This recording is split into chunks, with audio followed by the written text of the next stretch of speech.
இந்த ஒரு பிரச்சனை மட்டும் மாறிடுச்சுன்னா என் வாழ்க்கையே ரொம்ப நல்லாயிரும்.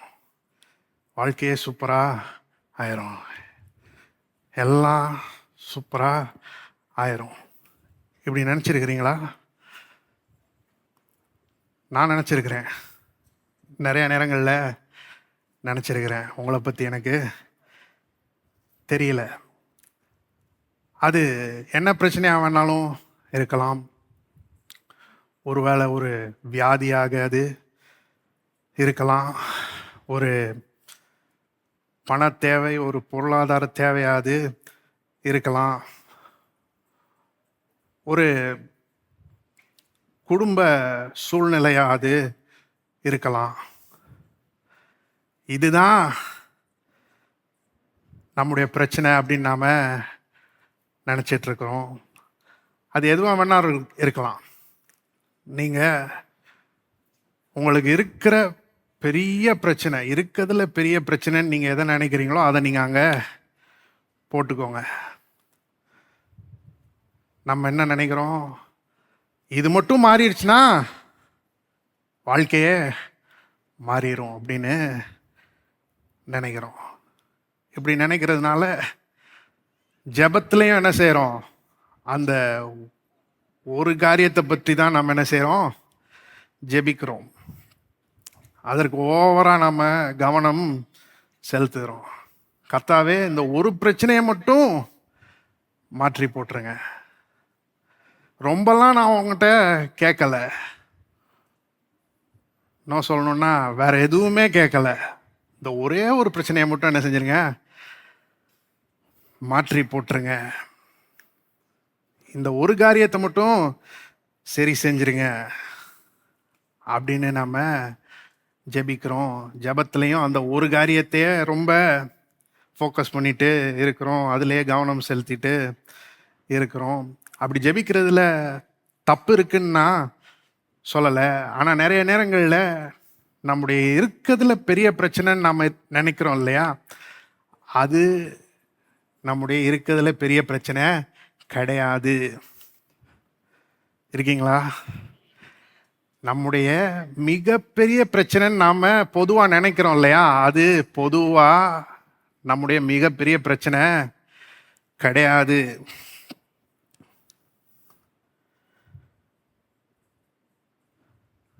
இது மாறிடுச்சுன்னா எல்லாம் நல்லாயிரும். அது நடந்துருச்சுன்னா எல்லாம் நல்லாயிரும். இந்த ஒரு பிரச்சனை சரியாயிடுச்சுன்னா வாழ்க்கையே சூப்பராயிரும். இது மட்டும் எனக்கு கிடைச்சிருச்சுன்னா எல்லாம் செட் ஆயிரும்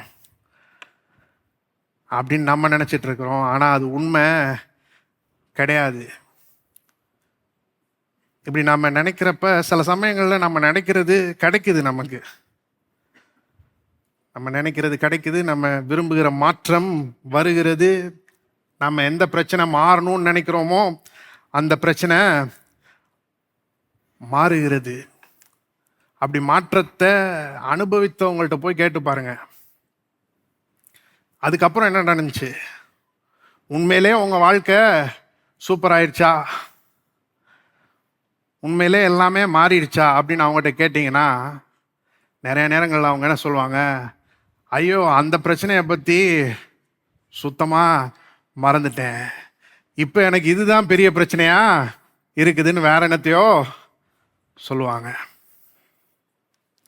எனக்கு இதுதான் எல்லாத்தோட அதிகமான தேவை இப்போ அப்படின்னு சொல்லுவாங்க. நிறைய நேரங்களில் அப்படிதான் இருக்குது. ஏன் தெரியுமா? ஏன்னா எல்லாத்த விட நமக்கு மிக முக்கியமான தேவை, ரொம்ப பெரிய தேவை அப்படின்னு நினைக்கிறதெல்லாம் நிறைய நேரங்களில் மேலோட்டமான தேவைகளாய் இருக்கிறது. ஆனால் நம்ம எல்லாருக்குமே ஒரு காரியம் தேவை. அது மேலோட்டமான ஒரு தேவை கிடையாது. அது ரொம்ப ஆழமான ஒரு தேவை. மற்ற எல்லா தேவைகளை பார்க்கலும் அது ஆழமானதாய் இருக்கிறது. எல்லா காரியங்களும் நமக்கு தேவைப்படுறதோட அதிகமாக அது நமக்கு தேவைப்படுது. இப்போ அந்த ஒரு காரியம் நம்மகிட்ட இல்லைன்னா மற்ற எல்லாமே இருக்கலாம், ஆனால் வாழ்க்கை சூப்பரா இருக்காது. ஆனால் அந்த ஒரு காரியம் மட்டும் இருந்துச்சுன்னா வேற சில காரியங்கள் ஒரு வேலை இல்லாமல் இருக்கலாம், ஆனால் வாழ்க்கை ரொம்ப நல்லா இருக்கும். வாழ்க்கைன்னு நான் சொல்லும்போது இந்த பூமிக்குரிய வாழ்க்கையை மட்டும் சொல்ல, நித்தியமாக வாழ்க்கை ரொம்ப நல்லா இருக்கும். அது என்ன அந்த ஒரு காரியம் அப்படின்னு நீங்கள் கேட்கலாம். அதை பற்றியது தான் இன்றைய செய்தி. மார்க்கு சுவிசேஷம் 2ஆம் அதிகாரத்துக்கு திருப்பிக் கொள்வோம். மார்க்கு சுவிசேஷம் 2ஆம் அதிகாரம் 1-12 வசனங்கள். சில நாட்களுக்கு பின்பு அவர் மறுபடியும் கப்பர்நகூமுக்கு போனார். அவர் வீட்டில் இருக்கிறார் என்று ஜனங்கள் கேள்விப்பட்டு உடனே வாசலுக்கு முன்னும் நிற்க இடம் போதாதபடிக்கு அநேகர் கூடி வந்தார்கள். அவர்களுக்கு வசனத்தை போதித்தார். அப்பொழுது 4 பேர் ஒரு திமிர்வாதக்காரனை சுமந்து கொண்டு அவரிடத்தில் வந்தார்கள். ஜன கூட்டத்து நிமித்தம் அவருக்கு சமீபமாய் சேரக்கூடாமல் அவர் இருந்த வீட்டின் மேற்கூரையை பிரித்து திறப்பாக்கி திமிர்வாதக்காரன் கிடக்கிற படுக்கையை இறக்கினார்கள். இயேசு அவர்கள் விசுவாசத்தை கண்டு திமிர்வாதக்காரனை நோக்கி, மகனே, உன் பாவங்கள் உனக்கு மன்னிக்கப்பட்டது என்றார். அங்கே உட்கார்ந்திருந்த வேத பாரகரில் சிலர், இவன் இப்படி தேவதூஷணம் சொல்லுகிறது என்ன? தேவன் ஒருவரே அன்றி பாவங்களை மன்னிக்கத்தக்கவர் யார் என்று தங்கள் இருதயங்களில் சிந்தித்து கொண்டு இருந்தார்கள்.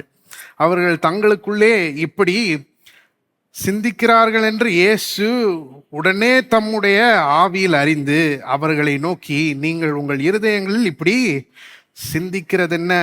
உன் பாவங்கள் உனக்கு மன்னிக்கப்பட்டதென்று சொல்வதோ, எழுந்து உன் படுக்கையை எடுத்துக்கொண்டு நடவென்று சொல்வதோ எது எளிது?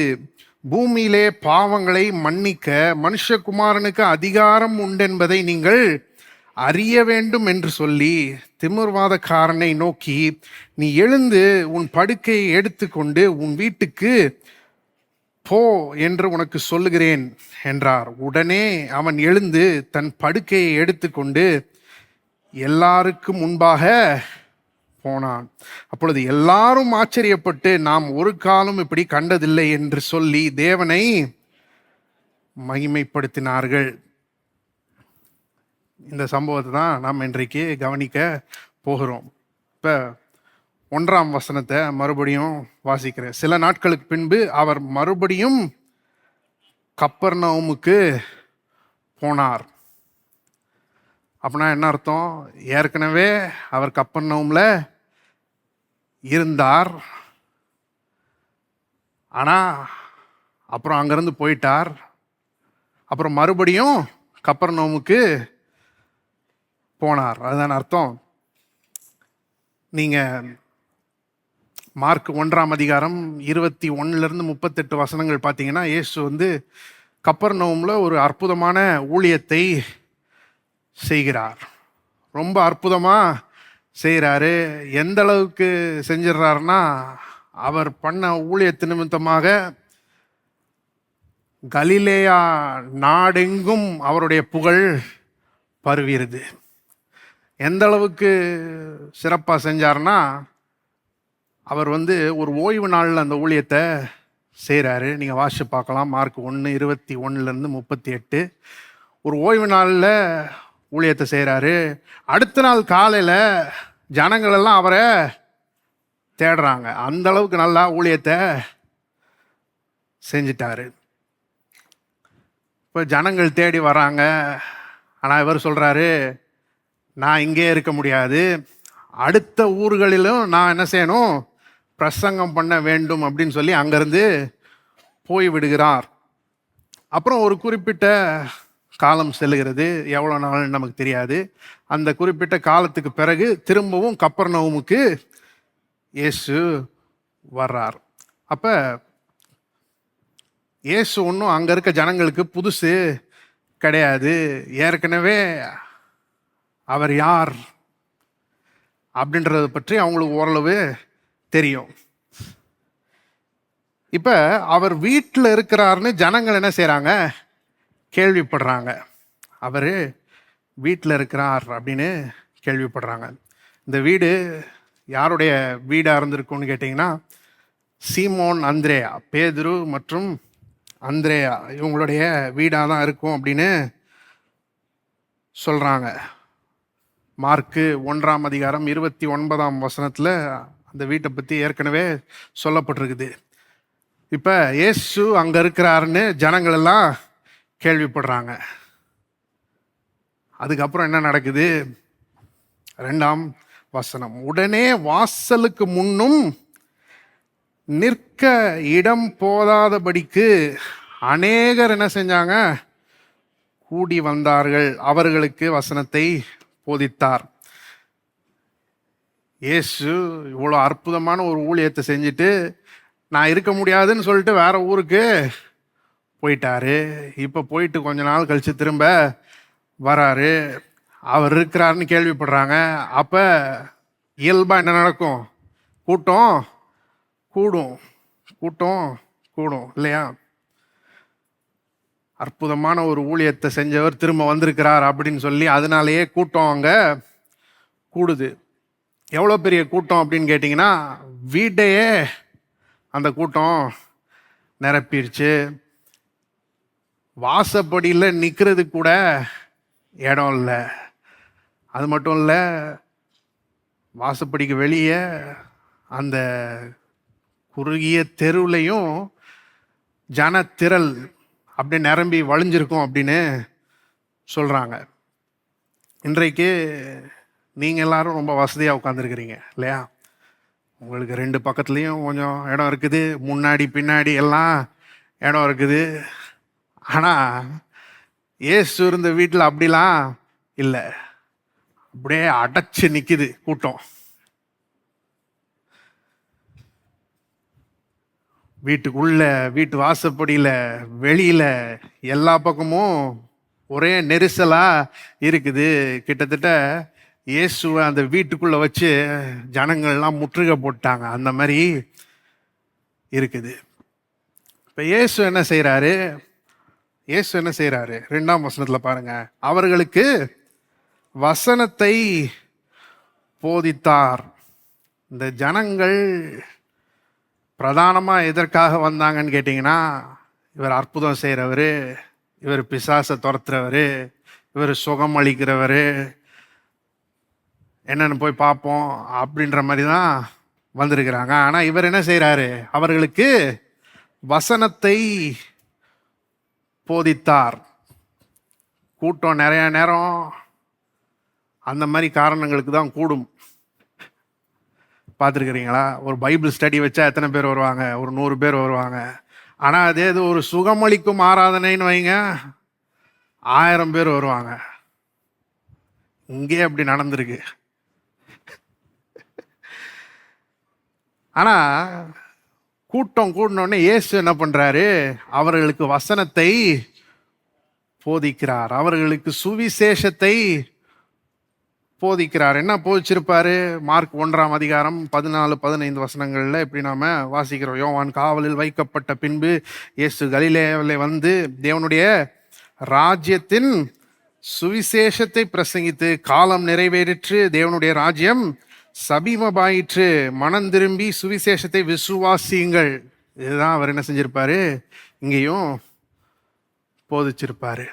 அப்ப இயேசு கப்பர்நகூமுக்கு திரும்ப வராரு. அவர் இருக்கிறாருன்னு கேள்விப்படுறாங்க. ஒரு பெரிய கூட்டம் கூடுது. அவங்களுக்கு என்ன செய்யறாரு? வசனத்தை போதிக்கிறார். இப்ப 3 அப்பொழுது 4 பேர் ஒரு திமிர்வாதக்காரனை சுமந்து கொண்டு அவரிடத்தில் வந்தார்கள். 4 பேர் என்ன பண்றாங்க? ஒரு திமிர்வாதக்காரனை சுமந்து கொண்டு அவரிடத்துல வந்தாங்க. திமிர்வாதக்காரன்னா நடக்க முடியாதவன். அவனுடைய நிலையை பற்றி அதுக்கு மேலே எந்த விவரமும் இங்கே சொல்லப்படவில்லை. ஒருவேளை ஏதாவது முடக்குற வியாதி அவனுக்கு இருந்திருக்கலாம், அதனால அவன் முடமா இருந்திருக்கலாம், அதனால அவன் நடக்க முடியாம இருந்திருக்கலாம். அல்லது ஏதாவது ஒரு விபத்து அவனுக்கு நடந்து அடிக்கடி பட்டிருக்கலாம். இந்த ஸ்பைனல் கார்டு இன்ஜுரி அப்படின்லாம் சொல்கிறாங்க இல்லையா, அந்த மாதிரி ஏதாவது அடி கூட பட்டிருக்கலாம், அதனால கூட அவன் நடக்க முடியாமல் இருந்திருக்கலாம். என்ன காரணம்ன்றது இங்கே சொல்லப்படவில்லை. ஆனால் ஒரு சீரியஸான டிசபிலிட்டி, ரொம்ப சீரியஸான ஒரு குறைபாடு அந்த மனுஷனுக்கு இருந்தது. அவனால் நடக்க முடியல. 4 பேர் சேர்ந்து அவனை தூக்கிட்டு வர மாதிரி தான் இருந்துச்சு. இந்த நடக்க முடியாதவனை 4 பேர் சேர்ந்து, 4 மனிதர்கள் சேர்ந்து இயேசுவின் இடத்துல தூக்கிட்டு வர்றாங்க. இப்ப 4ஆம் வசனம், ஜனக்கூட்டத்து நிமித்தம் அவருக்கு சமீபமாய் சேரக்கூடாமல் அவர் இருந்த வீட்டின் மேற்கூரையை பிரித்து திறப்பாக்கி திமிர்வாதக்காரன் கிடக்கிற படுக்கையை இறக்கினார்கள். இப்ப அவங்க இயேசுவின் இடத்துல அந்த திமிர்வாதக்காரனை கொண்டு வராங்க. அங்க ஒரு பெரிய கூட்டம் இருக்குது. வீடு வாசல் தெரு எல்லா பக்கமும் ஆளுங்க நின்றுட்டு இருக்கிறாங்க. இயேசு பக்கத்திலே இவங்களால போக முடியல. இப்ப இவங்க என்ன பண்றாங்க, இங்கதான் இந்த சம்பவம் வந்து கொஞ்சம் சுவாரஸ்யமா ஆகுது. நம்மளா இருந்தா என்ன பண்ணியிருப்போம்? பொதுவா ஐயோ இவனை இயேசுட்ட கொண்டு போயிடலான்னு நினைச்சோம். ஆனா அதுக்கு வாய்ப்பே இல்லை. ஒரே கூட்டமா இருக்குது. இயேசு கிட்டக்கே கொண்டு போக முடியாது. அப்புறம் அவனுக்கு எப்படி உதவி செய்ய முடியும்? இதெல்லாம் வேலைக்கு ஆகாது. நம்ம என்ன செய்வோம்? வீட்டுக்கு திரும்ப போவோம் அப்படின்னு சொல்லி திரும்ப போயிருப்போம்.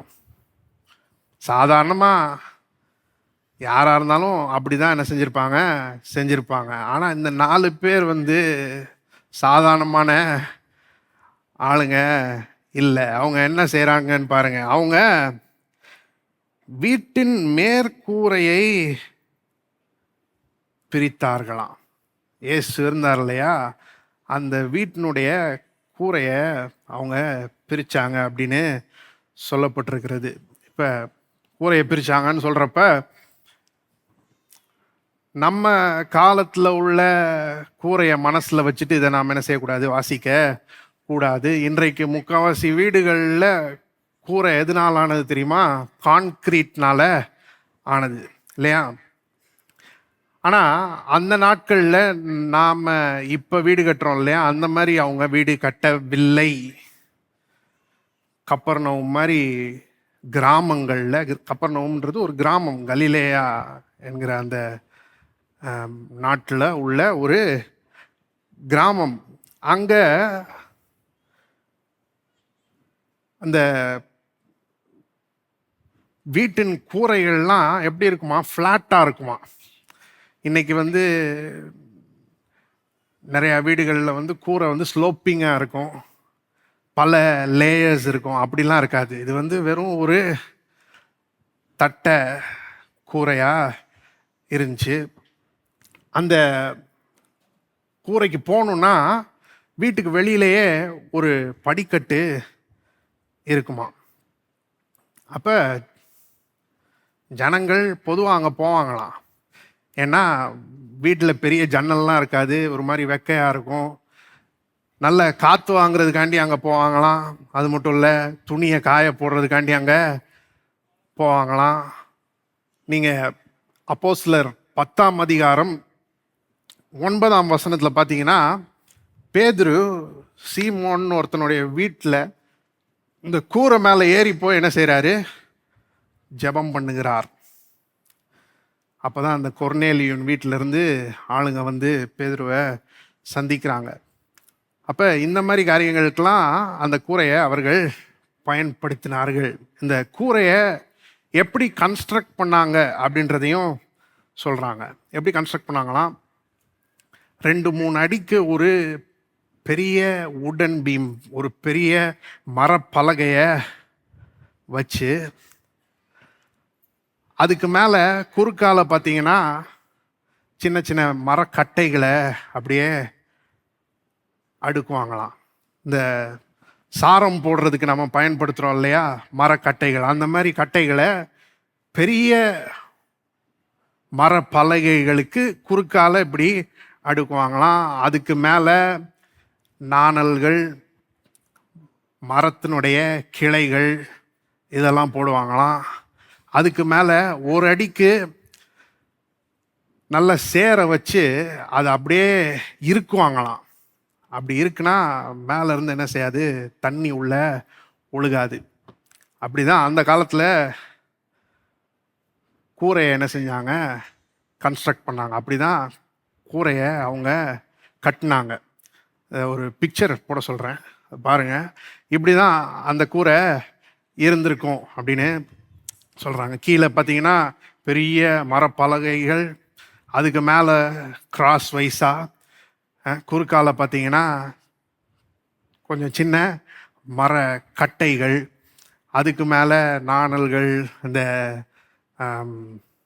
மரக்கிளைகள்லாம் பார்க்கலாம். அதுக்கு மேலே சேரு இருந்துச்சு. இப்பேற்பட்ட ஒரு மேற்கூரையை தான் அவங்க என்ன செஞ்சிட்டு இருந்தாங்க, பிரித்து கொண்டு இருந்தார்கள்.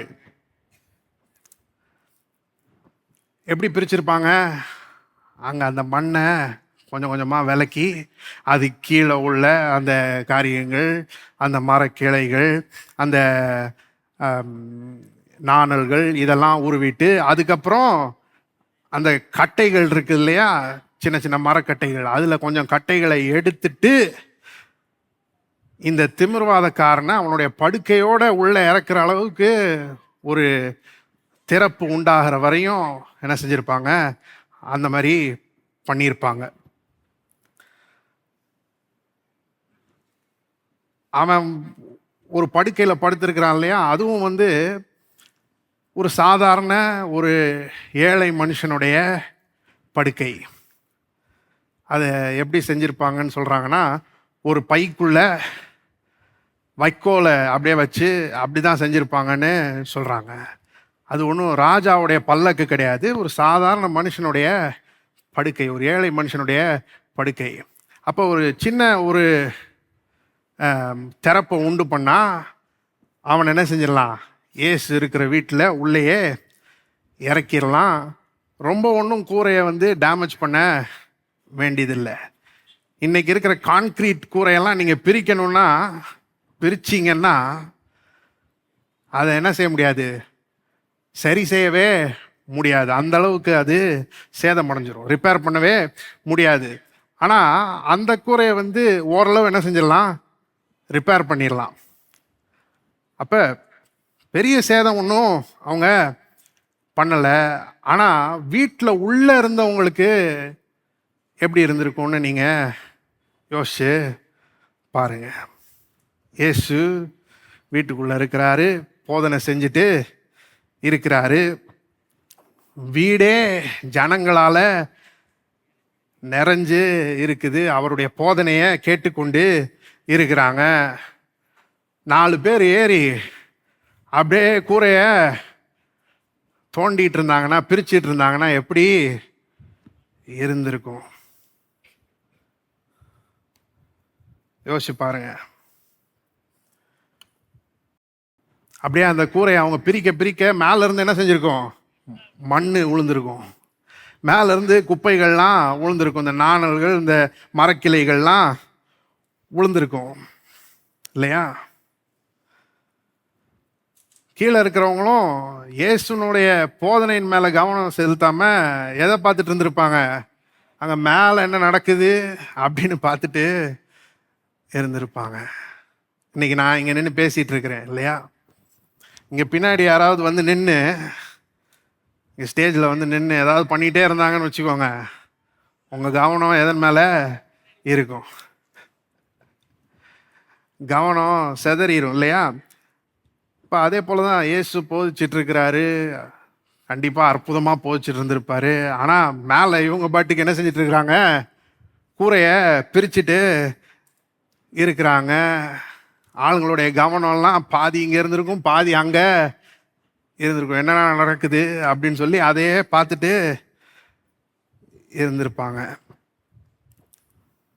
வீட்டுக்குள்ளே இருந்தவங்களுக்கு அப்படி தான் இருந்திருக்கும் இல்லையா?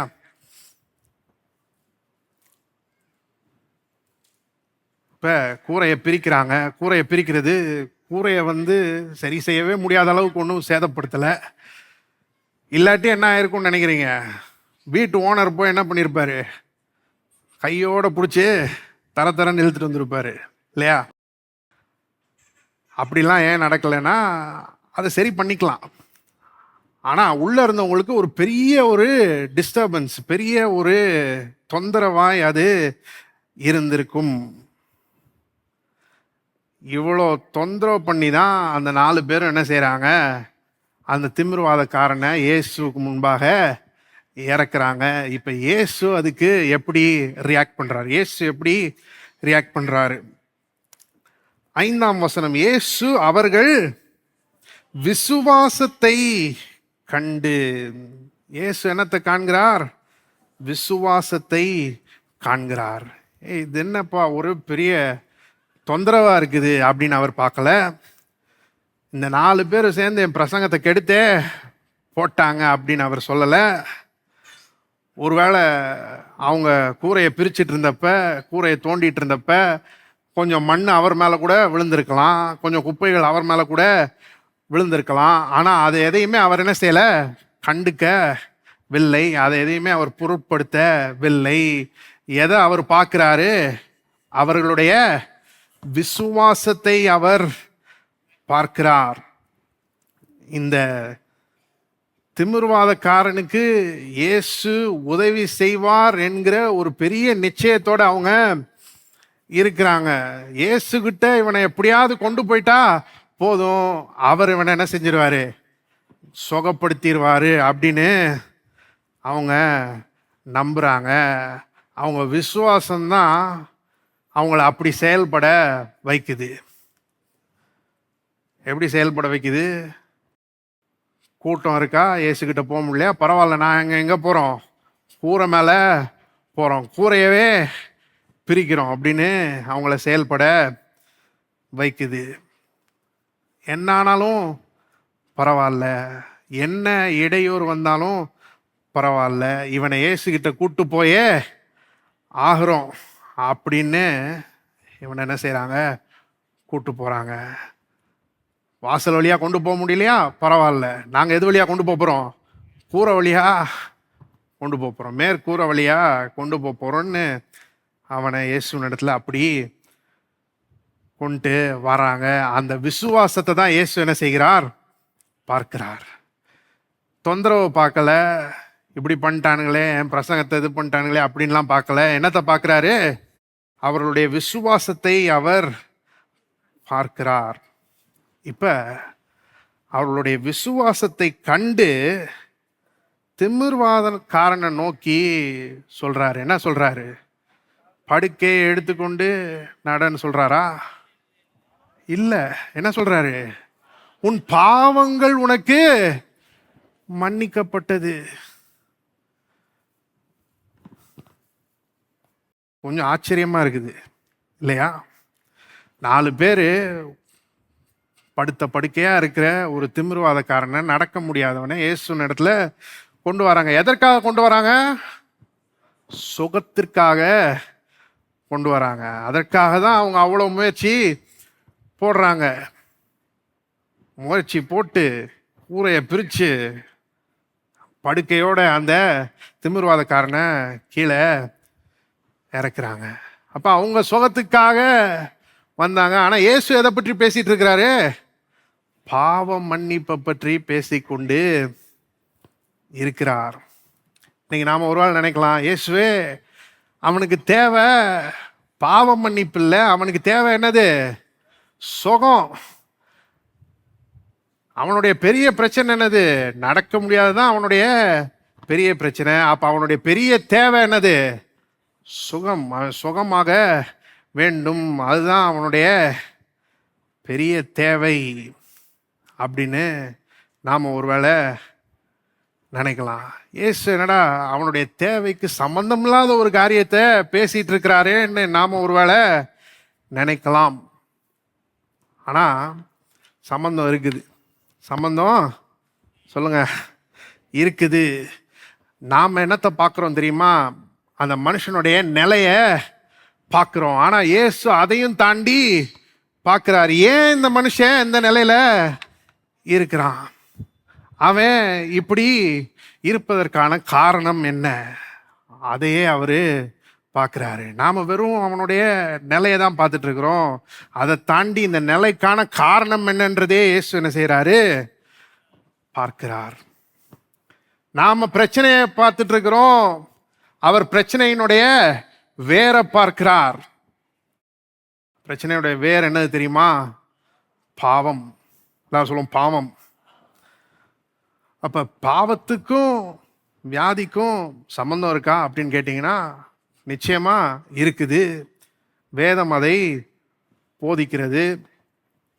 எல்லா வியாதிகளுமே ஒருத்தவங்க செஞ்ச பாவத்தினுடைய நேரடியான விளைவு அப்படின்னு நான் சொல்லலை. அப்படி ஒரு வேளை இருக்கலாம்.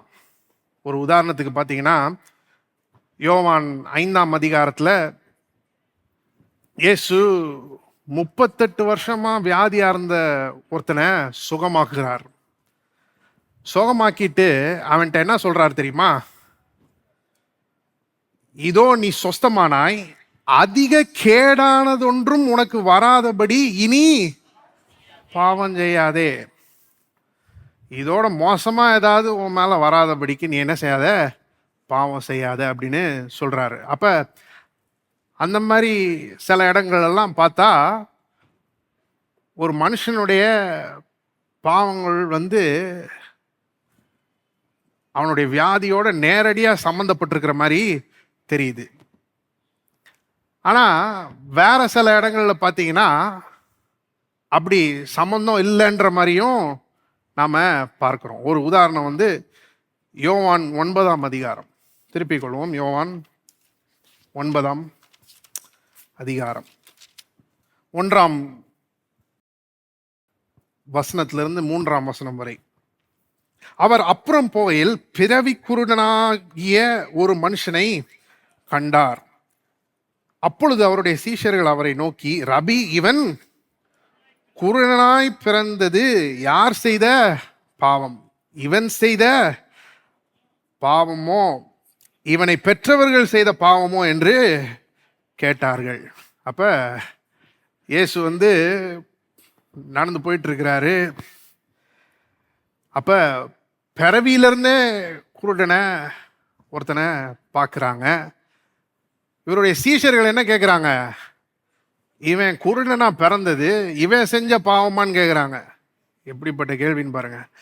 இவன் செஞ்ச பாவமா இல்லது உன்னுடைய அப்பா அம்மா செஞ்ச பாவமா அப்படின்னு கேட்குறாங்க. இயேசு இவன் செஞ்ச பாவம்னு சொல்லலை, இவன் அப்பா அம்மா செஞ்ச பாவம்னு சொல்லலை. 3ஆம் வசனம். இயேசு பிரதியுத்தரமாக, இது இவன் செய்த பாவம் அல்ல, இவனை பெற்றவர்கள் செய்த பாவம் அல்ல, தேவனுடைய கிரியைகள் இவனிடத்தில் வெளிப்படும் பொருட்டு இப்படி பிறந்தான் அப்படின்னு சொல்றாரு. அப்ப எல்லா வியாதியுமே பாவத்தினுடைய நேரடியான விளைவு அப்படின்னு நாம சொல்லிட முடியாது. இப்ப இந்த மனுஷனுடைய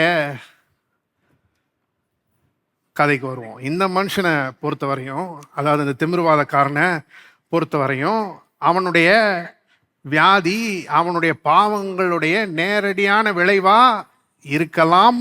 அப்படிதான் நிறைய வேத வல்லுநர்கள் சொல்றாங்க. ஆனா அப்படி இல்லாமலும் இருக்கலாம். ஆனா எப்படி இருந்தாலும் சரி, நீங்க இறுதியா பார்த்தீங்கன்னா அந்த மனுஷனுடைய நிலைக்கான காரணம் என்ன? பாவம். அவன் செஞ்ச பாவம் நான் சொல்லல, முதல் மனிதனாகிய ஆதாம் செஞ்ச பாவம்.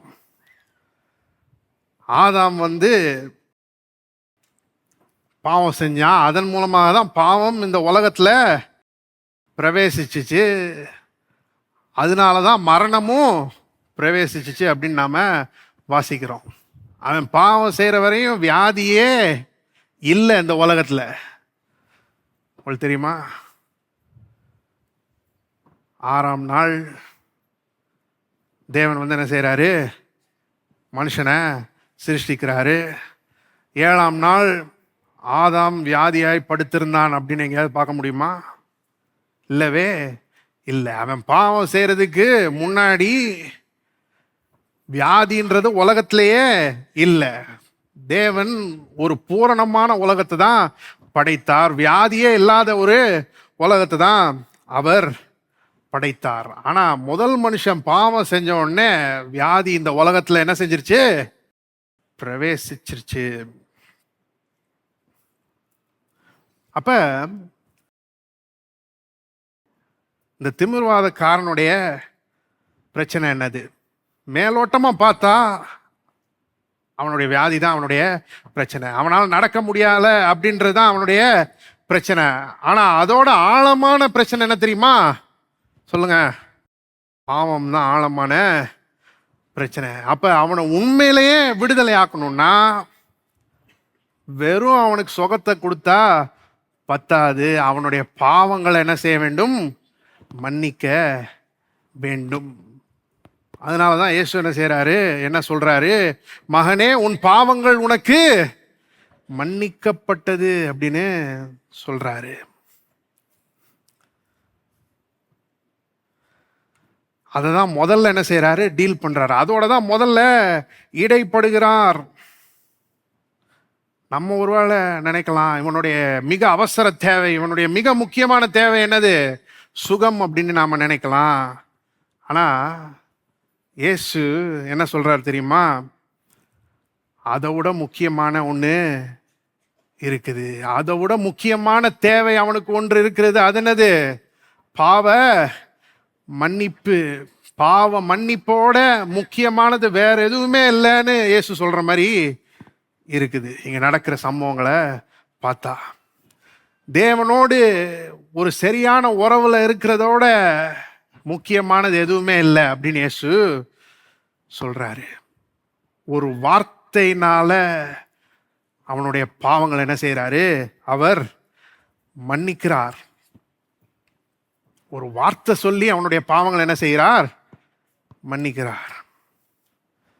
மகனே, உன் பாவங்கள் உனக்கு மன்னிக்கப்பட்டது அப்படின்னு அவர் சொல்லும்போது, மகனே, தேவன் உன்னுடைய பாவங்களை மன்னிக்கிறார்ன்ற அர்த்தத்தில் அவர் சொல்லலை. நீங்கள் பழைய ஏற்பாட்டெல்லாம் பார்த்தீங்கன்னா தீர்க்கதரிசிகள் அந்த மாதிரி சொன்னாங்க. ஒரு உதாரணம் இருக்குது. 2 சாமுவேல் 12ஆம் அதிகாரம், 2 சாமுவேல் 12ஆம் அதிகாரம் 13ஆம் வசனம். 2 சாமுவேல் 12:13.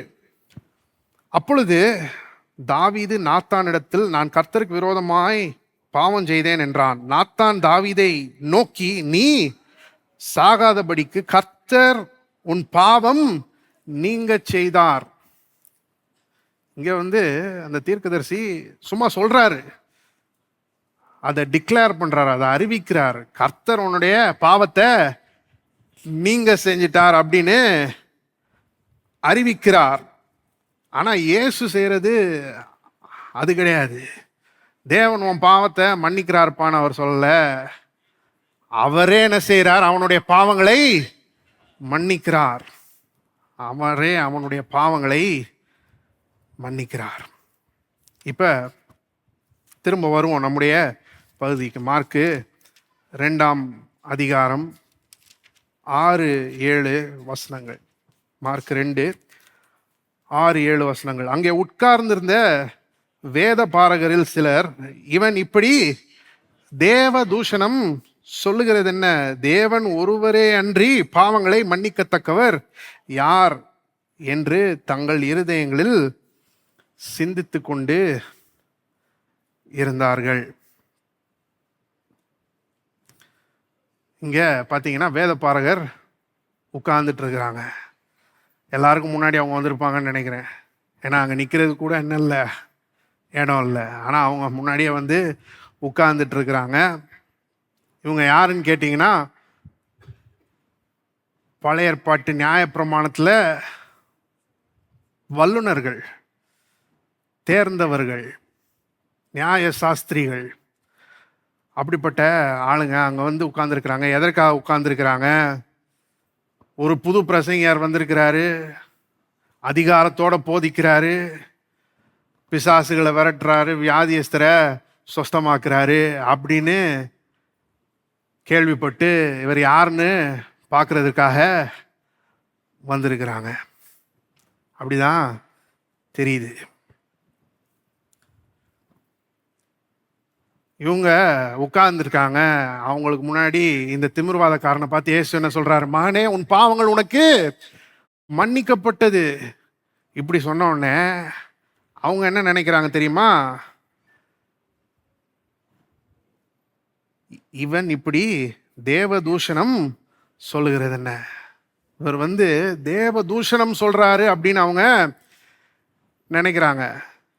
இவன் ஆங்கிலத்தில் பார்த்தீங்கன்னா திஸ் ஃபெல்லோ, ஒரு மரியாதையே இல்லாமல் இவன் என்ன செய்கிறான்? தேவதூஷணம் சொல்கிறான் அப்படின்னு அவங்க என்ன பண்ணுறாங்க? சொல்லலை. அவங்க என்ன செய்கிறாங்க? தங்களுக்குள்ளே நினைக்கிறாங்க. தேவதூஷணம்னா என்ன தெரியுமா? தேவன் மட்டுமே செய்யக்கூடிய காரியத்தை செய்ய முடியும்னு சொல்றது தான் என்னது? தேவதூஷணம். தேவன் மட்டுமே செய்யக்கூடிய காரியத்தை செய்ய முடியும்னு சொல்றது தான் தேவதூஷணம்.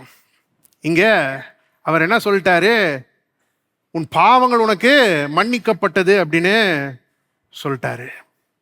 அதற்கு தான் அவங்க தேவதூஷணம் அப்படின்னு சொல்லி தங்களுடைய இருதயத்தில் நினைக்கிறாங்க.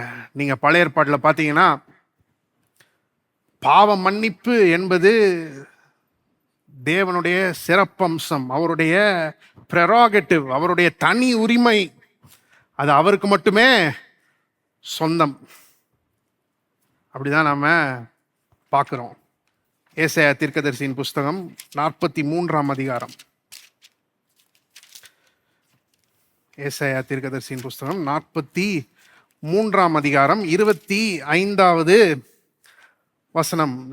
நானே உன் மீறுதல்களை என் நிமித்தமாகவே குலைத்து போடுகிறேன், உன் பாவங்களை நினையாமலும் இருப்பேன். இங்க கர்த்தர் சொல்றார், நானே உன் மீறுதல்களை என் நிமித்தமாகவே குலைத்து போடுகிறேன். இந்த மாதிரி வேற பகுதிகளும் இருக்குது. ஒரு உதாரணத்துக்கு யாத்ராகமம் 34ஆம் அதிகாரத்தில் கர்த்தர் தான் யார் என்பதை வெளிப்படுத்துகிறார். அதுல கூட இந்த பாவ மன்னிப்பு வருது. அப்போ பாவ மன்னிப்புன்றது யாருடைய தனி உரிமை, யாருடைய சிறப்பு உரிமை அப்படின்னு கேட்டீங்கன்னா, தேவனுடைய சிறப்புரிமை. அப்ப இயேசு வந்து, மகனே உன் பாவங்கள் உனக்கு மன்னிக்கப்பட்டதுன்னு அந்த திமிர்வாதக்காரனை பார்த்து சொல்லும்போது, இந்த வேதப்பாரகர் என்ன நினைக்கிறாங்க? தேவனுக்கே உரிய அந்த உரிமையை, தேவன் மட்டுமே செய்யக்கூடிய அந்த காரியத்தை இந்த ஆள் செய்யறேன்னு சொல்றான். தேவனுக்கு இருக்கிற தனி உரிமையை ஆட்டைய போட இந்த ஆள் பார்க்குறான் அப்படின்ற மாதிரி அவங்க பார்க்குறாங்க. அப்போ அதனால தான் அவர் வந்து தேவதூஷணம் சொல்றாரு அப்படின்னு அவங்க நினைக்கிறாங்க. ஒரு மனுஷனா இருந்துட்டு தான் தேவன் என்று இவர் சொல்றாரு. தேவன் மட்டுமே செய்யக்கூடிய காரியம் பாவம் மன்னிப்பு, அதை இவர் தரேன்னு சொல்றாரு. இப்போ அதுதான் இவங்க வந்து தேவதூஷணம் அப்படின்னு நினைக்கிறாங்க. தேவதூஷணம்ன்றது ஒரு பெரிய குற்றச்சாட்டு. நீங்க பழைய ஏற்பாடுலாம் பார்த்தீங்கன்னா அது அதற்குரிய தண்டனை வந்து மரண தண்டனை. லேவியராகமும் 24 நீங்க வாசிச்சு பார்க்கலாம். லேவியராகமும் 24, 15, 16 கடைசியில் பார்த்தீங்கன்னா இயேசுவையே அந்த குற்றச்சாட்டில் தான் இவர் மரணத்துக்கு பாத்திரனா இருக்கிறார் அப்படின்னு தீர்மானம் பண்ணாங்க. அப்பேற்பட்ட குற்றச்சாட்டை இயேசுவின் மேல வைக்கிறாங்க. நம்முடைய பகுதிக்கு திரும்ப வருவோம். மார்க் 2 7ஆம் வசனம், இவன் இப்படி தேவதூஷணம் சொல்லுகிறது என்ன? தேவன் ஒருவரே அன்றி பாவங்களை மன்னிக்கத்தக்கவர் யார் என்று தங்கள் இருதயங்களில் சிந்தித்துக் கொண்டிருந்தார்கள். தேவனை தவிர யாராவது பாவங்களை மன்னிக்க முடியுமா? யாருமே மன்னிக்க முடியாது. அப்ப இவங்க சொல்றது சரியா? 100% சரி. தேவன் மட்டும்தான் பாவங்களை மன்னிக்க முடியும். ஆனா இவர்களுக்கு முன்பாக இருந்தவர் யார் தெரியுமா? மாம்சத்தில் வந்த தேவன், மாம்சத்தில் வெளிப்பட்ட தேவன். ஆனா அதை அவங்களால பார்க்க முடியல. தேவன் ஒருத்தர் தான் பாவங்களை மன்னிக்க முடியுன்றத கரெக்டா புரிஞ்சு வச்சிருந்தாங்க. ஆனா அவங்களுக்கு முன்னாடி யார் இருக்கிறான்றதை அவங்களால என்ன செய்ய முடியல, பார்க்க முடியல. 8ஆம் வசனம், அவர்கள் தங்களுக்குள்ளே இப்படி சிந்திக்கிறார்கள் என்று இயேசு உடனே தம்முடைய ஆவியில் அறிந்து அவர்களை நோக்கி, நீங்கள் உங்கள் இருதயங்களில் இப்படி சிந்திக்கிறது என்ன அப்படின்னு அவங்கள பார்த்து சொல்றாரு. அவங்க என்ன சிந்திச்சிட்டு இருக்கிறாங்கன்றது இயேசுக்கு தெரியுது. இதுவே என்ன காண்பிக்குது தெரியுமா? அவர் யாரு? அவரு கடவுள் அப்படின்றத காண்பிக்கிறது. கடவுள் தான் எல்லாருடைய இருதயங்களையும் அறிந்தவர். எல்லாருடைய இருதயங்களையும் அறிந்தவர் யாரு? கடவுள் தான். நீங்க பழைய ஏற்பாட்டில் பார்த்தீங்கன்னா எத்தனையோ வசனங்கள் அதை பற்றி பேசுகிறது. பழைய ஏற்பாட்டில் மட்டும் இல்லை, புதிய ஏற்பாட்டிலையும் வசனங்கள் இருக்குது. தேவன் இருதயங்களை அறிந்தவர். அவருக்கு நாம இப்ப என்ன நினைக்கிறோன்னு கூட தெரியும். நீங்க என்ன நினைக்கிறீங்கன்னு எனக்கு தெரியாது. ஒருவேளை பதவியேற்பு எப்படி போயிட்டு இருக்குது அப்படின்னு நீங்க நினைச்சிட்டு இருக்கலாம். எப்போ முடியும் அதை போய் பார்க்கலாமே அப்படின்னு நீங்கள் ஒருவேளை நினச்சிட்டு இருக்கலாம், எனக்கு தெரியல. ஆனால் உறுதியாக என்னால் சொல்ல முடியாது. ஆனால் இயேசு நிச்சயமாக சொல்கிறாரு அவங்க என்ன யோசிக்கிறாங்கன்ட்டு. இது இங்கே மட்டும் நடக்கல, நிறைய இடங்கள்ல அப்படியே சொல்கிறாரு. மனுஷங்க என்ன யோசிக்கிறாங்க அப்படின்றத அப்படியே சொல்கிறாரு. மறுபடியும் மறுபடியும் இதை நம்ம வேதத்தில் பார்க்க முடியும். இன்னைக்கும் நாம் அவர்கிட்ட பேசும்போது நாம் பேசுறத மட்டும் அவர் கேட்கல, நம்ம நினைக்கிறதையும் அவர் என்ன செய்யறாரு? பார்க்குறாரு. நம்ம நினைச்சிட்டு இருப்போம், நம்ம சொல்லிட்டு இருக்கோம், எல்லாம் கரெக்டாக சொல்றோம் அப்படின்னு நினைச்சிட்டு இருப்போம். ஆனால் அவர் அதையும் கேட்டுட்டு இருக்கிறாரு, இருதயத்தையும் என்ன செஞ்சுட்டு இருக்கிறாரு? பார்த்துட்டு இருக்கிறார். நம்ம பார்க்க முடியாத அவரால் பார்க்க முடியும். இருதயத்தை அவர் பார்க்கிறவராய் இருக்கிறார். அதனால இவங்க என்ன யோசிக்கிறாங்கன்னு அவருக்கு தெரியுது. ஏன் அப்படி யோசிக்கிறீங்கன்னு அவர்களிடத்துல கேட்கிறார். இப்ப 9ஆம் வசனம், உன் பாவங்கள் உனக்கு மன்னிக்கப்பட்டது என்று சொல்வதோ, எழுந்து உன் படுக்கையை எடுத்துக்கொண்டு நடவென்று சொல்வதோ எது எளிது? அவங்ககிட்ட ஒரு கேள்வி கேட்கிறாரு. இந்த வேத பாரகர்கிட்ட என்ன கேட்கிறாரு? உன் பாவங்கள் உனக்கு மன்னிக்கப்பட்டதுன்னு சொல்றது எளிதா, அல்லது எழுந்து உன் படுக்கையை எடுத்துக்கொண்டு நடன்னு சொல்றது எளிதா? எது எளிது அப்படின்னு கேட்கிறாரு.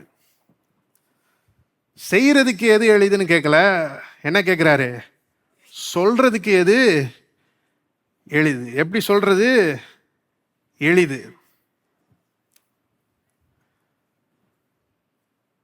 இவர் அந்த திமிர்வாதக்காரனை பார்த்து, மகனே உன் பாவங்கள் உனக்கு மன்னிக்கப்பட்டதுன்னு சொல்றாரு. ஆனா இந்த வேத பாரகர் அவரை நம்பல. அவரால் பாவங்களை மன்னிக்க முடியும்னு அவங்க என்ன செய்யல, நம்பல. அவங்க என்ன நினைச்சாங்க தெரியுமா? இவர் சொல்றாரு மகனே உன் பாவங்கள் மன்னிக்கப்பட்டதுன்னு சொல்றாரு, ஆனா அது உண்மையிலே நடந்துச்சா இல்லையான்னு யாருக்குமே தெரியாது. அதுக்கு எந்த ஆதாரமுமே இல்லை அப்படின்னு அவங்க நினைக்கிறாங்க. அப்ப அவங்கள பொறுத்தவரையும் எது ஈஸி தெரியுமா? மகனே, உன் பாவங்கள் உனக்கு மன்னிக்கப்பட்டதுன்னு சொல்றது ஈஸி. ஏன்னா சொல்லிட்டு நிரூபிக்க வேண்டிய அவசியம் இல்லைல்ல. நடந்துச்சா நடக்கலையான்னு யாராலையும் என்ன செய்ய முடியாது? வெரிஃபை பண்ண முடியாது, சரி பார்க்க முடியாது. ஒரு வேளை நடந்திருக்கலாம், நடக்காமலும் இருக்கலாம். அப்போ இப்படி சொல்லிட்டு போறது ரொம்ப ஈஸின்னு அவங்க நினைச்சாங்க. அவங்கள பொறுத்தவரை எது கஷ்டம்? மகனே, உன் படுக்கையை எடுத்துக்கொண்டு நடன்னு சொல்றது தான் கஷ்டம். ஏன்னா அவர் அப்படி சொன்னார்னா சோதிச்சு பார்த்துடலாம். அவன் எந்திரிச்சு நடக்கிறானா இல்லையான்றத பார்த்துடலாம். ஒருவேளை அவன் எந்திரிச்சு நடக்கலைன்னா அவரால் அதை செய்ய முடியலன்னு அவங்க ஒரு முடிவுக்கு வந்துடலாம். அதே இது அவன் எந்திரிச்சு நடந்துட்டான்னா, ஓ, இவரால் இது செய்ய முடியும் அப்படின்றத அவங்க வெரிஃபை பண்ணிடலாம். ஆதாரப்பூர்வமாக அதை நிரூபித்திடலாம், அதை சோதிச்சு பார்த்துடலாம். இப்போ பாயிண்ட் இதுதான். சொல்றதுக்கு கஷ்டம் அப்படின்னு அவங்க நினைக்கிறாங்க இல்லையா?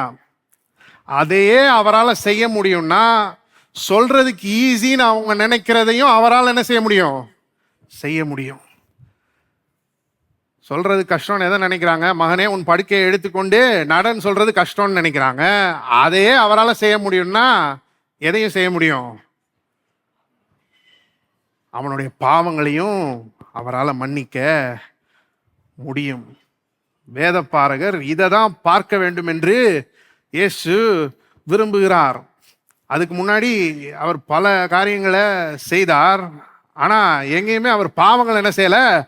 மன்னிக்கல. இங்க இந்த வேதபாரகர் ஒரு காரியத்தை தெரிந்து கொள்ள வேண்டும் என்று விரும்புகிறார். அது என்னது? இவரால பாவங்களை என்ன செய்ய முடியும்? மன்னிக்க முடியும்.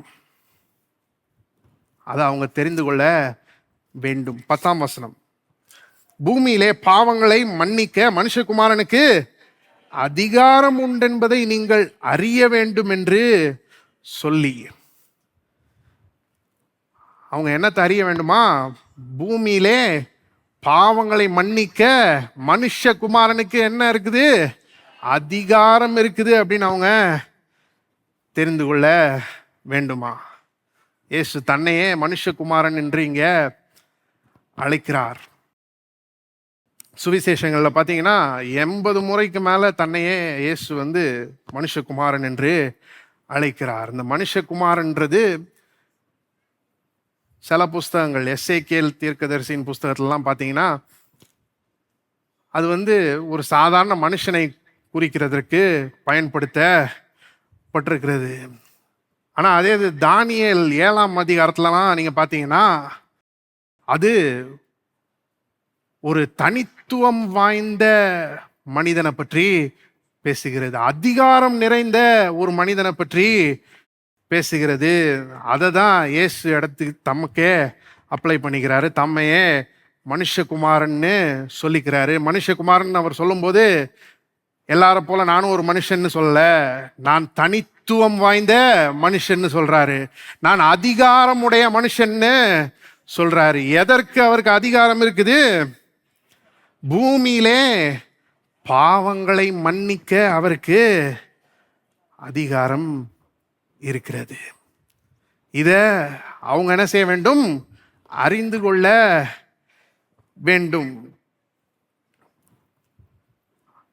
இப்ப அதை அறிந்து கொள்றதுக்காண்டியே அவர் என்ன செய்யறாரு? திமிர்வாதக்காரனை பார்த்து 11ஆம் வசனம், நீ எழுந்து உன் படுக்கையை எடுத்துக்கொண்டு உன் வீட்டுக்கு போ என்று உனக்கு சொல்லுகிறேன் என்றார். உடனே அவன் எழுந்து தன் படுக்கையை எடுத்துக்கொண்டு எல்லாருக்கும் முன்பாக போனான். எதுக்காண்டி இயேசு அந்த திமிர்வாதக்காரனை பார்த்து நீ எழுந்து உன் படுக்கையை எடுத்துக்கொண்டு உன் வீட்டுக்கு போன்னு எதுக்காண்டி சொன்னார் தெரியுமா? எதுக்காண்டி சொன்னாராம்? அவர்கள் ஒரு காரியத்தை அறிந்து கொள்ள வேண்டும். அது என்னது?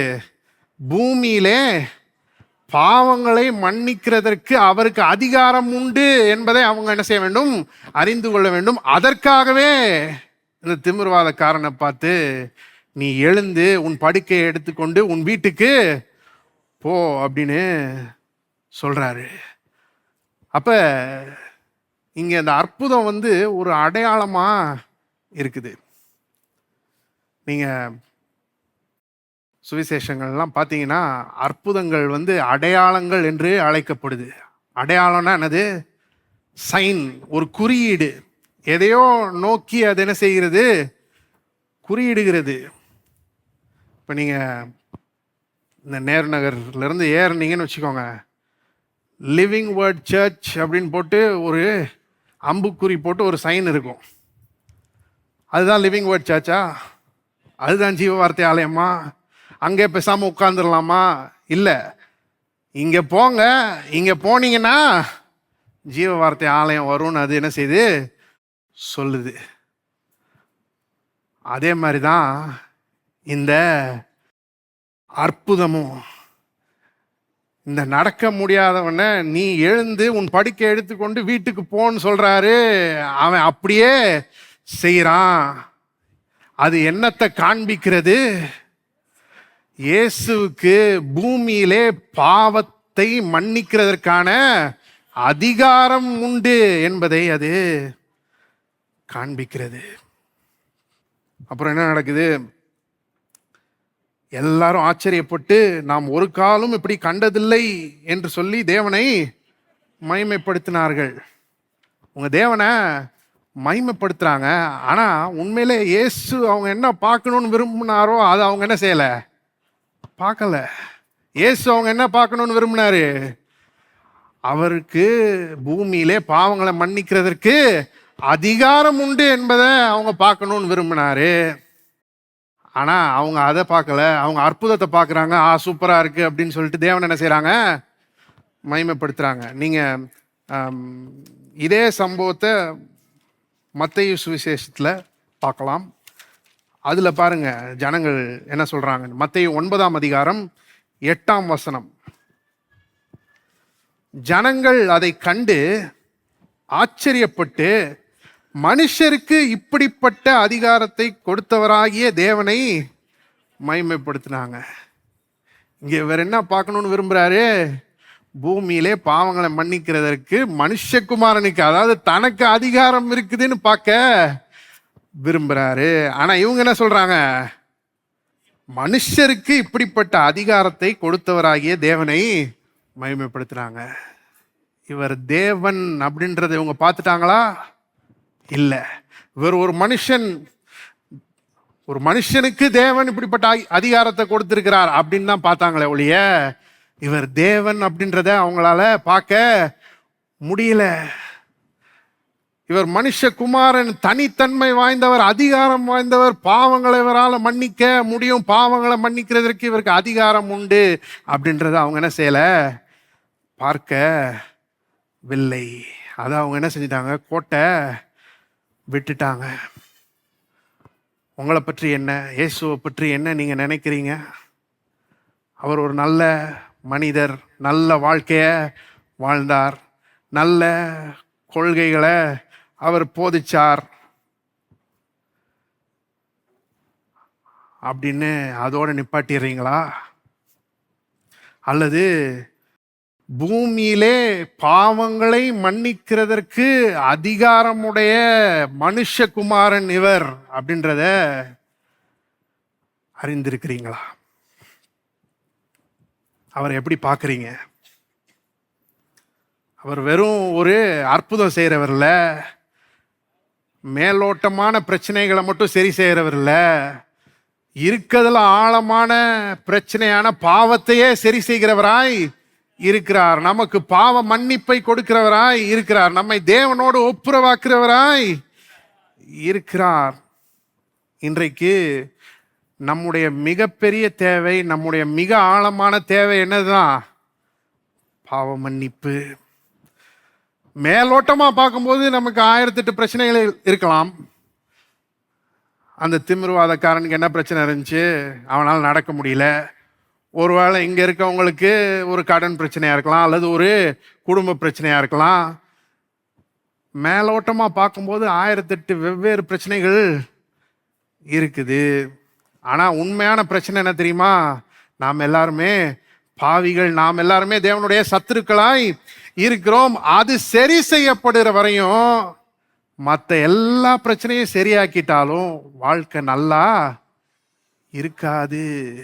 வாழ்க்கை நல்லா இருக்காது. அந்த மனுஷனுக்கு அவர் பாவத்தை மன்னிக்காம சுகப்படுத்தி அனுப்பியிருந்தார்னா திரும்ப வேற ஏதாவது பிரச்சனை வரும்.